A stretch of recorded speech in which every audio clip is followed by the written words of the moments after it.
네, 시청자 여러분 안녕하십니까. 주말 뉴스 BGM원입니다.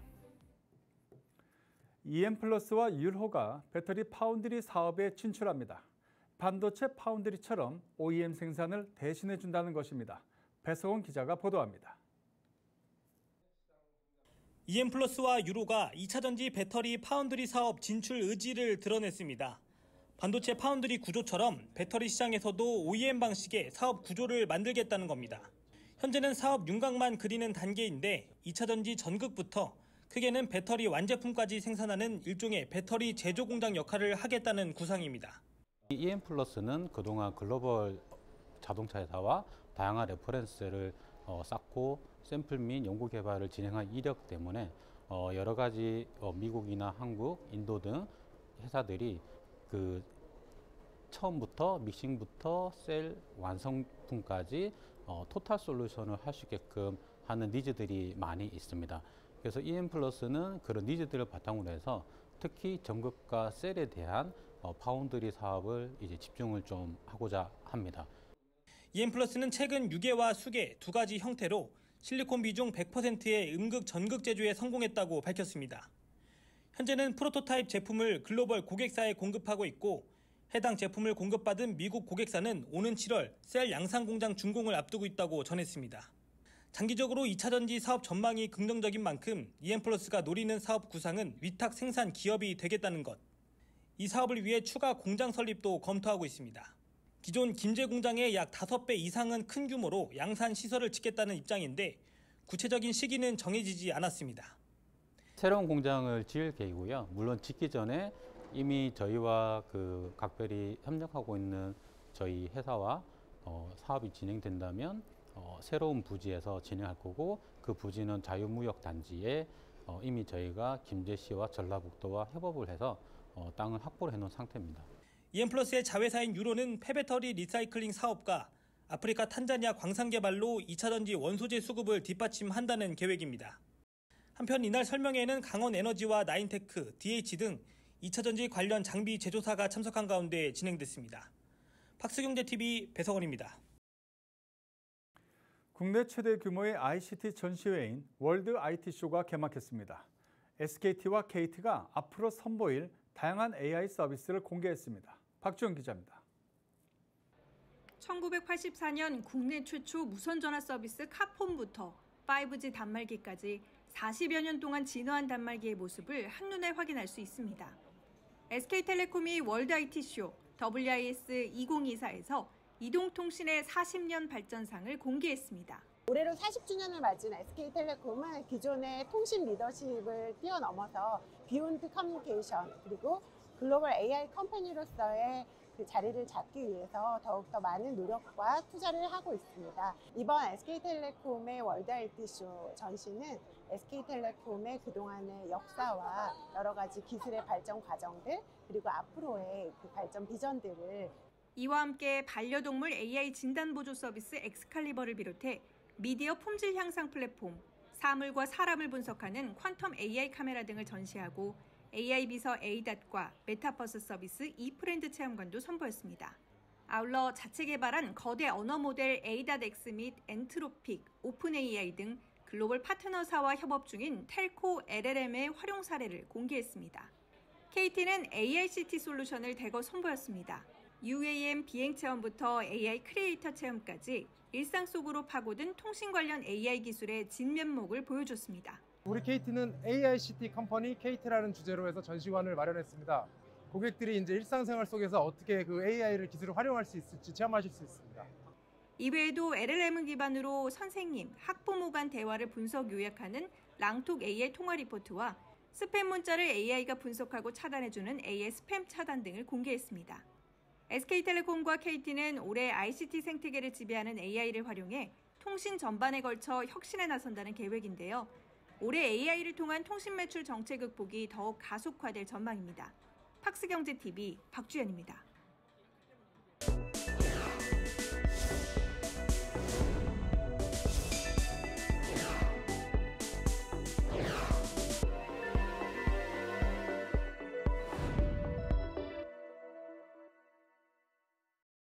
반도체가 국내 경기와 주식시장을 끌고 가고 있습니다.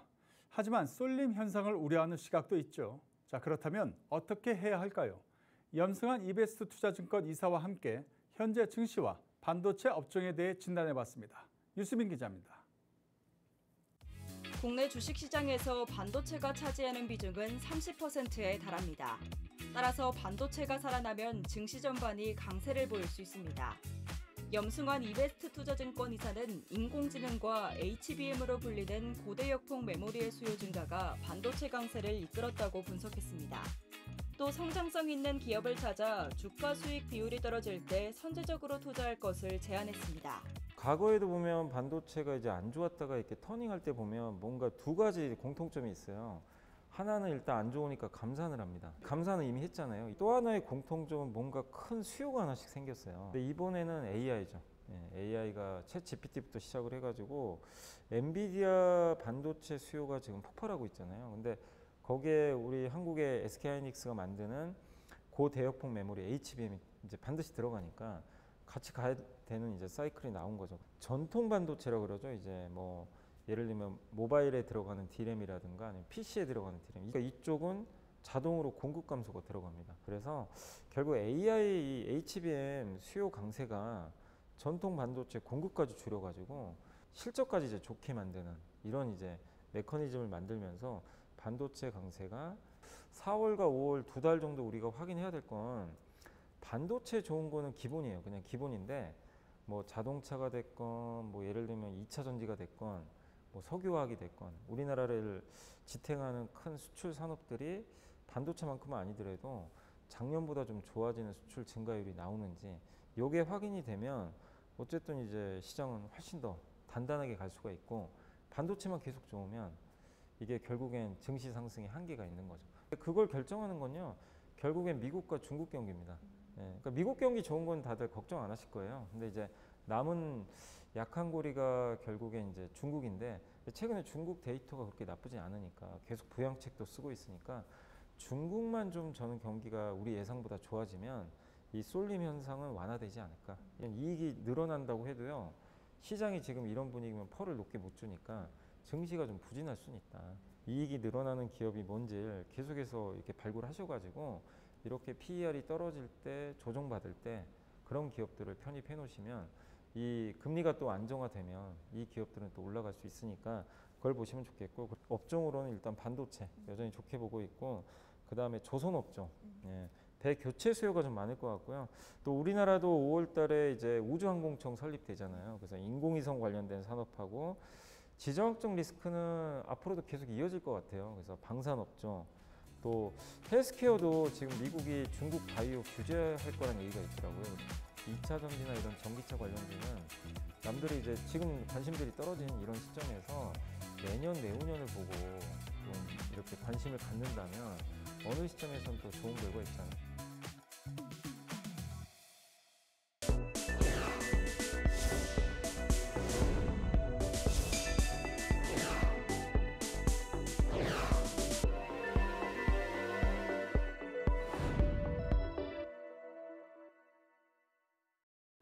거거익선, 크면 클수록 좋다는 뜻입니다.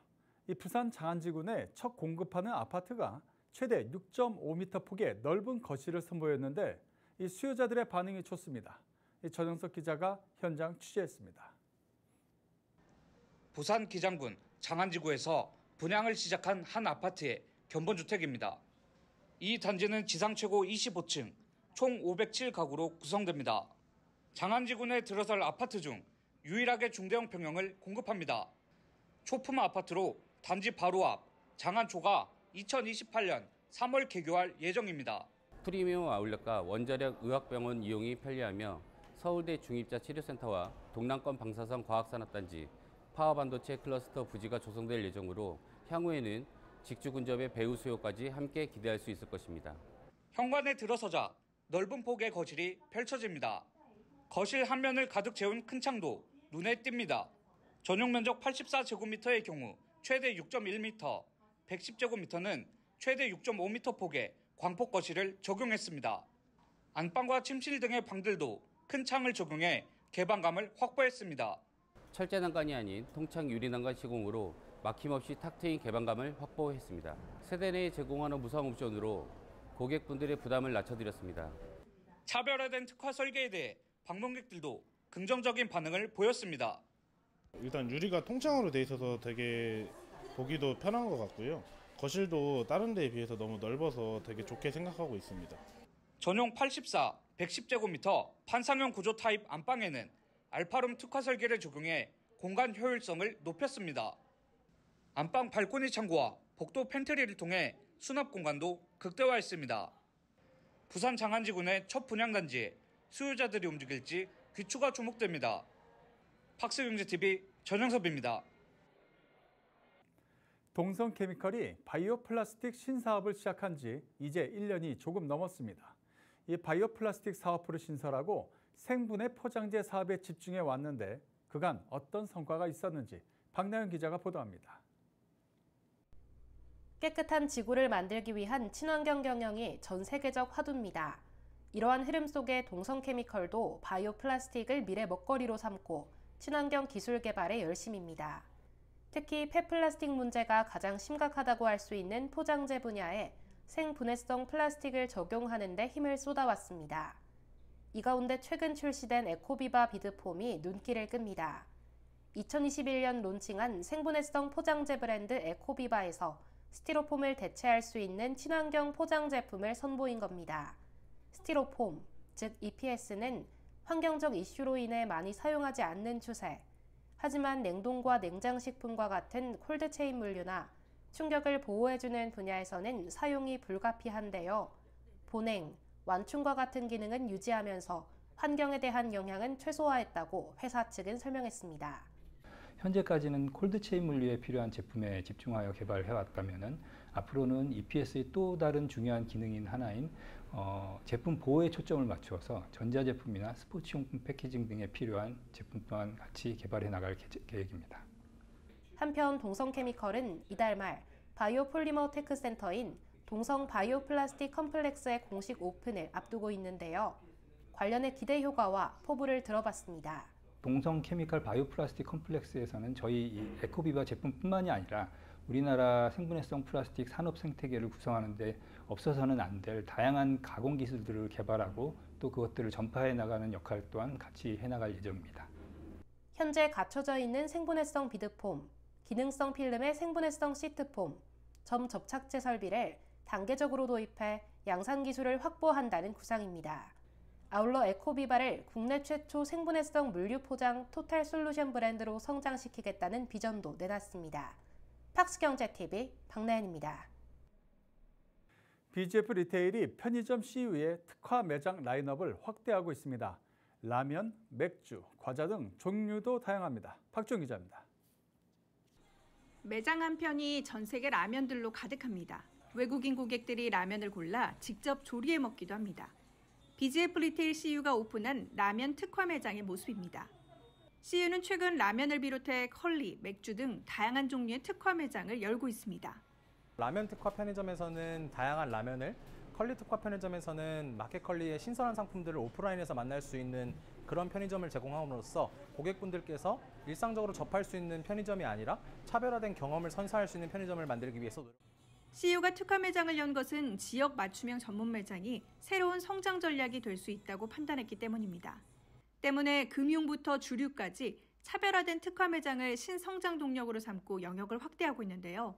실제로 지난해 12월 홍대에 오픈한 CU 라면 특화점은 전체 매출 중 라면 매출 비중이 약 21.8%를 차지하며 지난달 말까지 라면 판매량이 누적 6만 개가 넘었습니다. 이에 CU는 지난 17일 외국인 고객들이 디저트류를 많이 구매한다는 데 착안 인천국제공항 제2터미널에 스낵앤 라면 특화점도 오픈했습니다.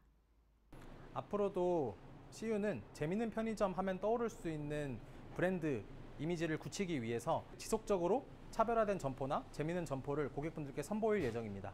한편 지난해 영업이익의 경우 CU는 2,532억 원, GS25는 2,188억 원을 기록해 CU가 GS25를 앞섰는데요.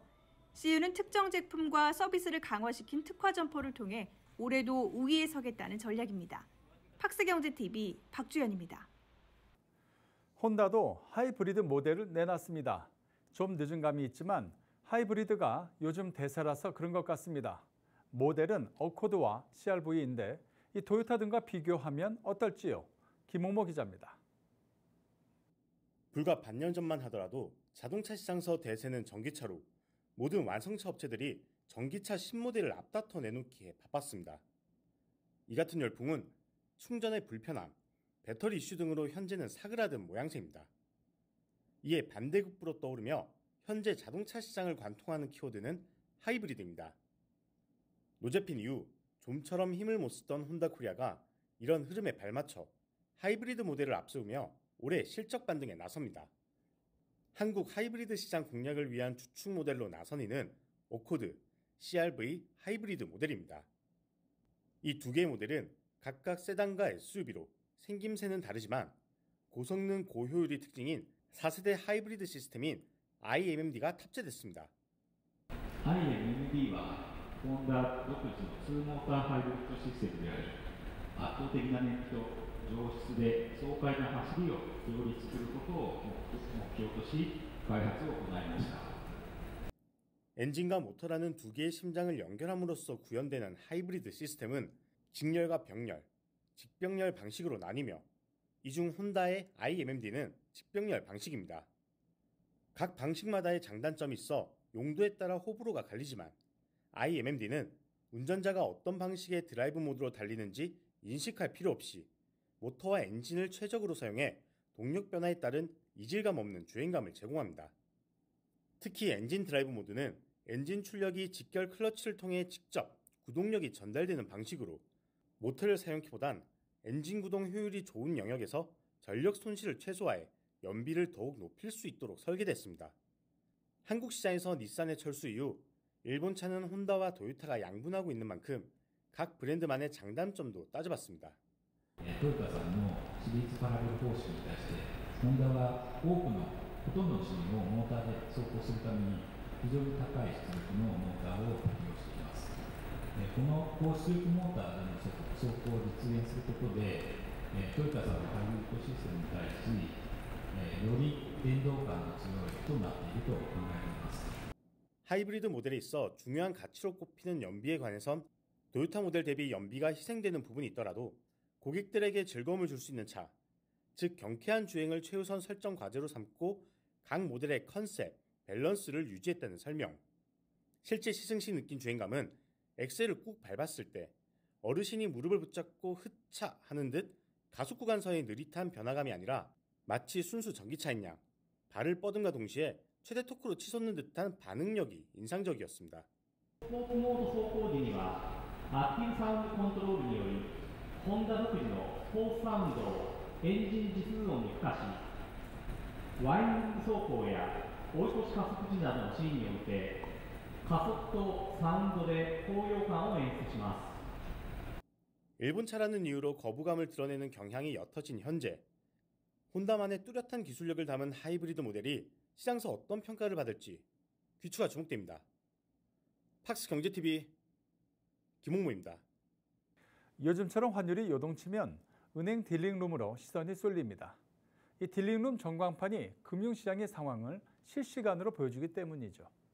한상현 기자가 하나은행의 딜링룸을 취재했습니다. 서울 을지로에 위치한 이곳 딜링룸은 국내 최대인 약 634평 규모로 365일 24시간 외환 거래 업무가 가능합니다.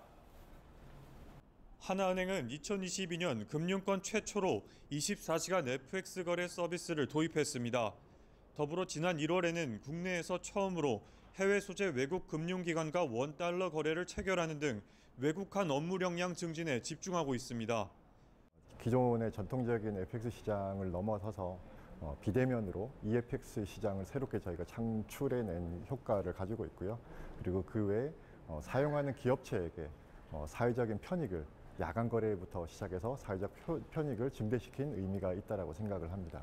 네, 하나은행 딜링룸을 간략히 소개해드리겠습니다. 국내외 유가증권을 투자하는 증권운용부가 존재하고요. 그리고 외환 쪽 관련된 FX 업무를 담당하고 있는 외환파생상품 운용부, 그리고 국내 세일즈 업무를 담당하고 있는 외환파생상품 영업부, 그리고 전자거래를 담당하고 있는 FX 플랫폼 사업부로 프론트가 구성되어 있습니다. 한편 최근 불안한 국제정세 요인으로 원화 가치가 빠르게 떨어지고 있습니다. 원화 약세에 관해 전문가 분석을 들어봤습니다. 최근 중동발 지정학적 리스크를 들 수가 있겠고요. 하지만 이제 그 전부터도 연준의 금리 인하 지연에 따른 달러화 강세가 좀 지속되기도 했고, 또 원화와 그 동조성이 좀 짙은 엔화와 위안화 약세가 지속된 점도 원화의 그 약세 요인이라고 좀 생각이 됩니다. 외환 금융시장 변동성이 커지는 와중에도 하나은행은 외환 거래 서비스 경쟁력을 지속 강화해 나갈 계획입니다. 앞으로 하나은행은 런던, 싱가포르 등 글로벌 허브를 구축해 외국 투자기관의 원화 수요를 확대할 방침입니다. 팍스경제TV 한상윤입니다.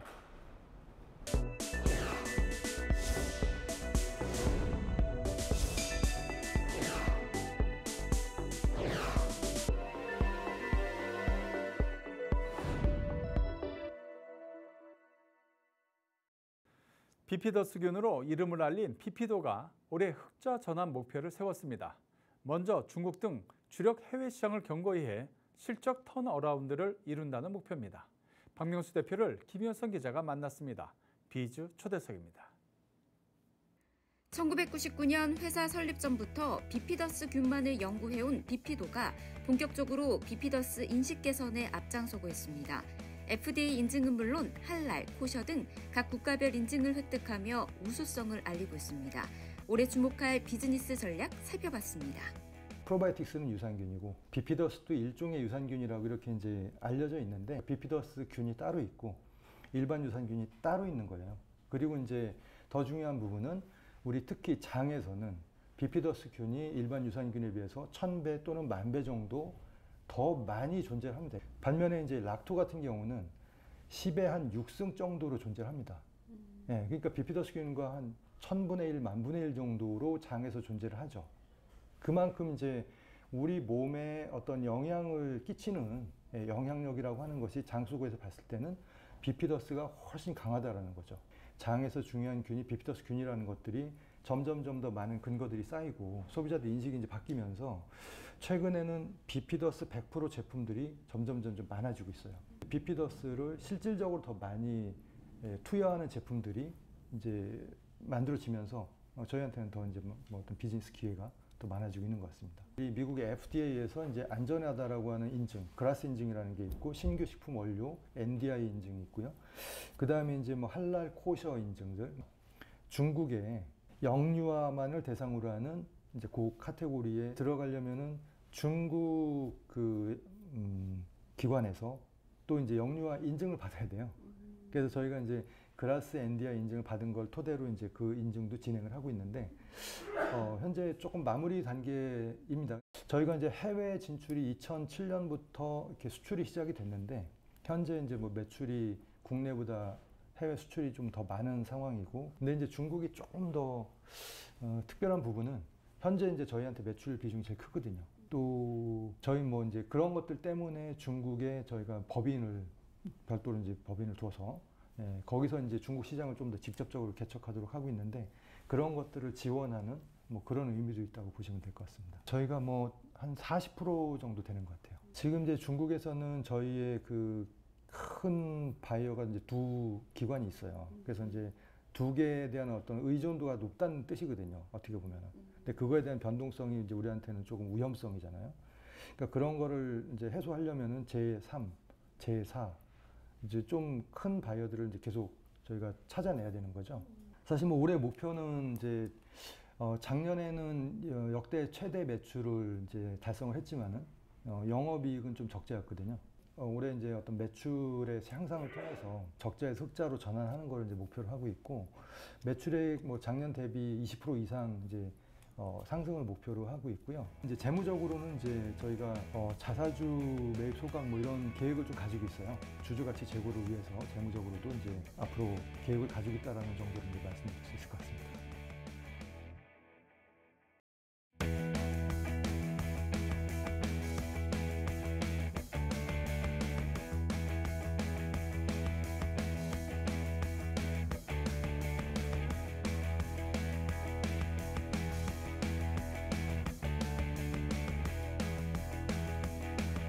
중소기업들은 좋은 제품을 만들고도 활로를 찾지 못하거나 유통업체에 입점하고도 과도한 수수료 등으로 어려움을 겪는 경우가 많았습니다.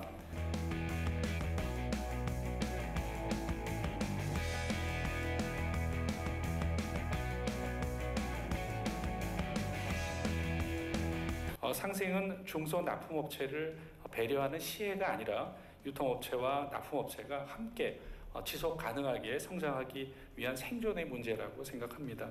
공정거래위원회도 시시각각 변하는 유통환경 변화에 대응하기 위해서 정책적 뒷받침을 다하겠습니다. 이상으로 BGM 머니를 마칩니다. 다음 주에도 우리 기자들이 발로 뛰는 생생한 현장의 모습 시청자 여러분께 전해드리겠습니다. 고맙습니다.